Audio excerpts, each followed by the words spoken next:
This next young man, I discovered, God, how many years ago? He is astounding. He's an old soul in a young peanut's body. And he's going to be reading at the National Arts Club. There was a thing for young poets, and I submitted his work, and he was accepted. So that thrills me.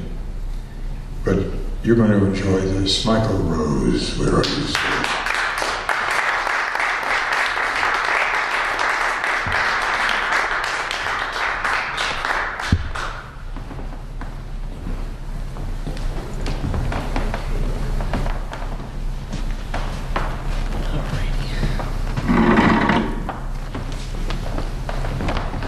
Everybody, that was some excellent stuff we just heard, right? Okay. All right, I thought I'd read something. I got into a fight with my fiance, and I wrote this. This is for anyone who's ever fought with anybody, I guess. Okay. The wrath we hold awaits beyond where the water streams at the tips of purgatory, where the legs of Beelzebub stand stranded in vermilion rust. Frailty, thy is a woman sometimes drawn singing, rife, singing in an unloosened scorn. Alas, at the center of me, I'm in a province of so many scattered cannons. Now, tell me, do tell me now, sweet Athena, where do you pour now our pail of sun water? Where do you replenish your golden thought? Bending woman in the flowering ocean's gown, I ask thee a prayer. Lifting woman in the flowing ocean's gown, I ask thee for grace. Come to me beyond the morning's wares and the afternoon's amarillos. Bring tea in the heart of Mater Theal. Come with alms for all of Demeter.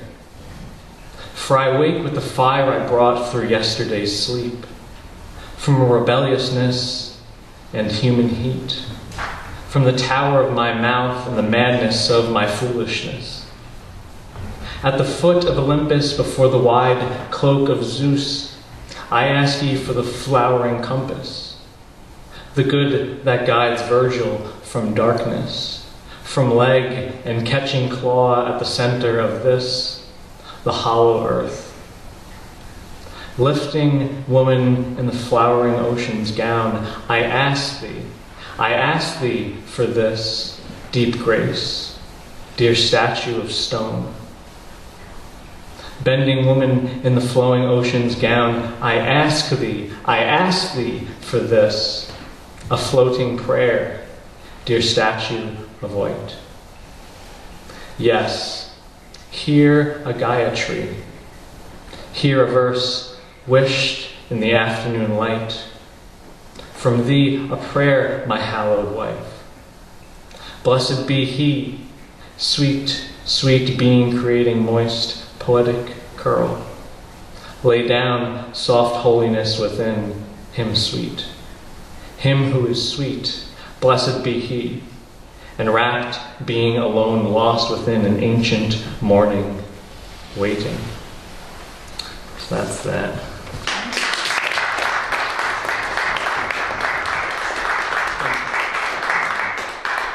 And I had, I don't know if this poem is any good, but I had one of those moments where you just had to write something because you had somewhat of a vision, intellectual or otherwise. So this is called On Emptiness. Emptiness is rhapsodic. It is like a symphony. It is fantasy.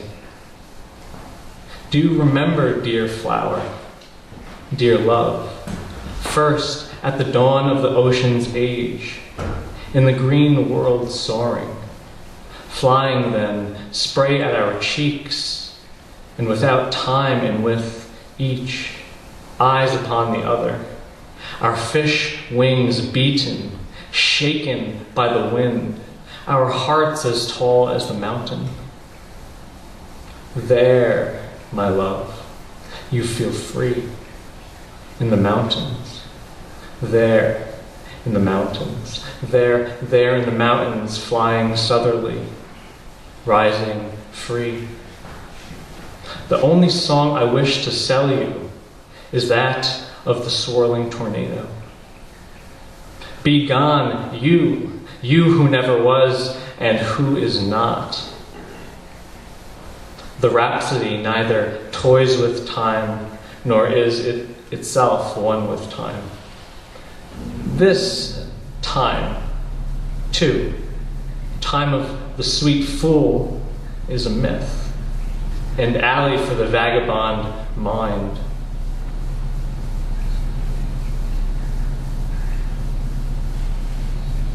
Four rough jute pockets turned out on a street corner in the 18th century, there on a sunny day, standing. I sing songs not for you, but for the girl of light, breathing like a giant lathe of rain beyond the Starnberg. She sounds her flower eyes like running water. She cackles like a sun and glows at night with sweet mischief. So, I don't know what to make of that.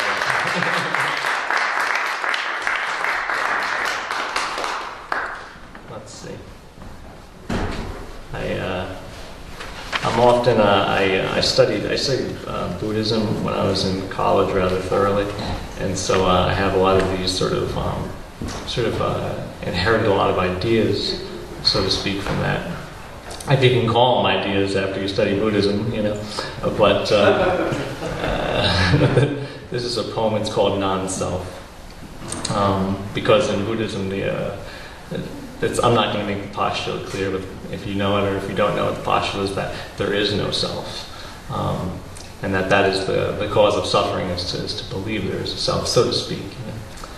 We won't get into the details, right? So this is called NonSelf.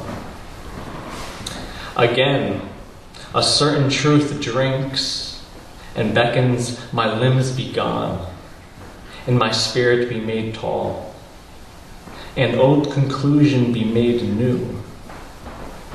I am disappearing daily. My little sins are eaten up by a fact much larger. My smallness eaten up by a reality much smaller. In the dirt I lay. Upon a bed I lay. A pattering anxiety slaves away. I lay and think and shrink. I shrink myself away. Here comes the voice of God shaking my bones to pieces, singing the mere song of what He is. I am a song of time, a rhythm of the yogic sea. I am not this or that or that or this. I am an I am. I am a lamb.